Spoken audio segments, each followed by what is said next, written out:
रात्री उशिरापर्यंत मुख्यमंत्री शिंदेंसह देवेंद्र फडणवीस आणि अजित पवारांची बैठक। अजित पवार आणि देवेंद्र फडणवीसांची बंद दारात 1.5 तास चर्चा। नागपूरवरून आलेले फडणवीस थेट वर्षावरच्या बैठकीत। भाजपच्या कोर कमिटीची आज नवी दिल्लीत बैठक। उपमुख्यमंत्री देवेंद्र फडणवीस, प्रदेशाध्यक्ष चंद्रशेखर बावनकुळे, मुंबई अध्यक्ष आशिष शेलार आणि पंकजा मुंडे हजर राहणार।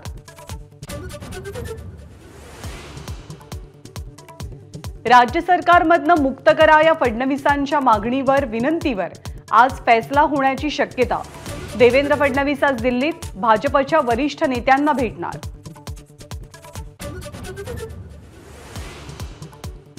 विधान परिषदेतील 12 आमदार नियुक्तीबाबत आज हायकोर्टात सुनावणी।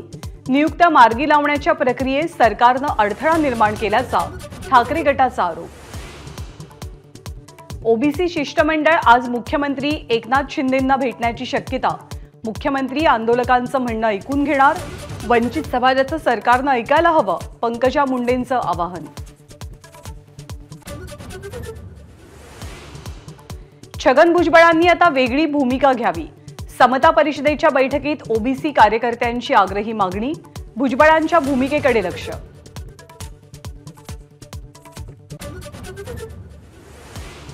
प्रियंका गांधी पहिल्यांदाच निवडणुकीच्या रिंगणात। वायनाडची पोटनिवडणूक प्रियंका गांधी लढवणार। राहुल गांधी रायबरेलीची खासदारकी कायम ठेवणार।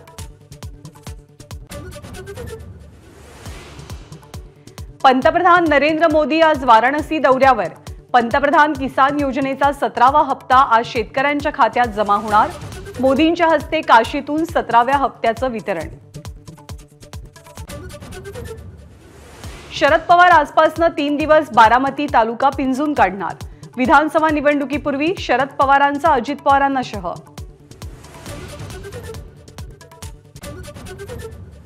राज्यात 19 जूनपासून पोलीस भरतीला सुरुवात होणार। 17,471 जागांसाठी 17 लाख अर्ज।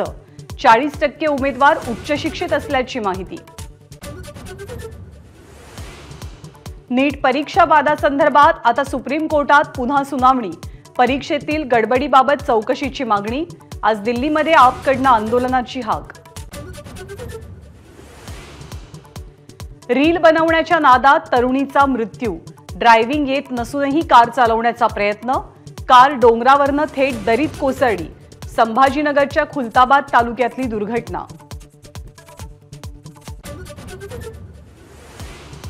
राज्यात काही ठिकाणी पेरण्यांना वेग तर काही ठिकाणी पेरण्या खोळंबल्या। पावसानं दडी मारल्यानं शेतकऱ्यांची धाकधूक वाढली। एबीपी माझा, उघडा डोळे बघा नीट।